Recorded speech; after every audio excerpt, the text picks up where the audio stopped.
Welcome to your neighborhood group. Thanks for being here tonight to participate in this unique opportunity at CCV. As you know, this week, every group in our church is calling the home of every member and attendee in our area. That amounts to personally contacting over 33,000 people all over the valley. As you recall, we started this year off by setting some goals to personally engage our neighbors.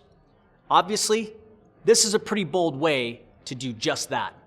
Never underestimate the power of one call. Now, the reason that we're calling is threefold. First, we want to let them know that they matter to God and they matter to us. At a church like CCV, we don't want anyone to feel disconnected. Second, we want to invite them to a connection event happening in their area on March 2nd.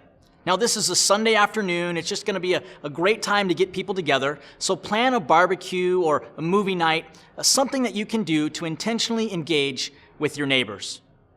Third, we want to pray for them. We want to tell them that we care about what's going on in their life, and we want to pray for their needs and concerns.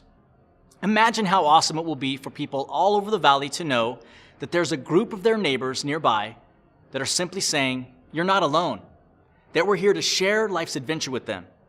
You know, if you think about it, when it comes to reaching out to our friends and neighbors, we should be doing this more often.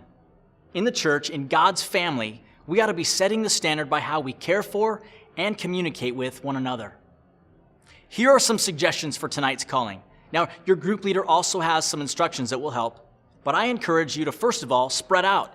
Just go to some place where you can have a conversation in a normal tone without trying to yell over the person next to you.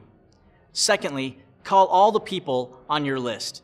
Your group leader has a call list, so I just want to encourage you to take a few moments and call all the names on it. And don't worry, this isn't going to take all night. We've broken this down so that on average, each person in your group is only going to be calling about 3 to 5 families. That's no problem. Third, follow the calling script provided. There are some simple instructions for what to say as you carry out your conversations. Now, I know you're probably a little outside your comfort zone by calling a complete stranger.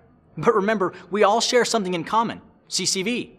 So just relax, follow the script, and have some fun with it. Now, of course, there are all kinds of things that can happen when you call someone. Here are some scenarios you might encounter.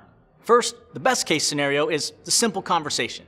You make contact with them, the conversation goes great, you introduce yourself, you bring up CCV, they say something like, "Oh yeah," and they're anxious to dialogue. You talk for a couple minutes, you take down their prayer requests and invite them to your event, and they say something like, "Thank you for calling." That, of course, is the best case scenario. But then there's the scenario where you get the answering machine or the voicemail. See, chances are the person you're calling will not pick up the phone because they don't recognize the number, and it'll go to their voicemail right away.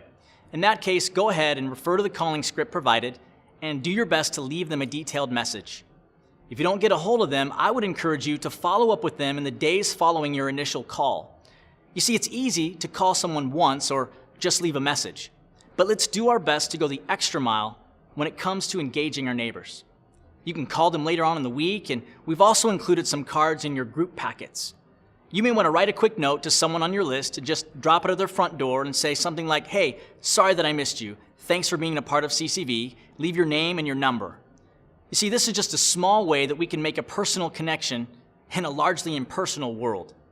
Another scenario you might encounter when calling are people who have moved away or no longer attend. In some situations, people have simply moved or started attending other churches. And in that case, just say thank you for letting us know, wish them well, and then take some time to update their information on your calling list. And don't forget, be sure to turn it into your group leader at the end of the night so that we can update our records. Now, occasionally, you might run across a difficult situation. That means you're calling someone who needs some extra help. Maybe they've recently lost a loved one or are just encountering a stressful time in their life.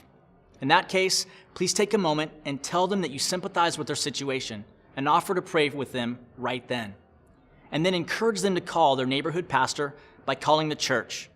Your group leader has the name of your neighborhood pastor if you don't know it already. Now keep in mind, it's important not to try to become a counselor, but to encourage them to contact someone if they feel they need further help. Finally, imagine the impact that just a simple call will make. Imagine the impact of letting people in your area know that they're not alone, that there are people in their community that care for them, that want to pray for them, and that share in the mission of CCV with them. thanks again for taking part of this great opportunity. And who knows? Who knows the lives that will be changed? Who knows the seeds that will be planted? Who knows the relationships that will be forged or the communities that will be connected? All because we decided to dial a few numbers. Never underestimate the power of one call.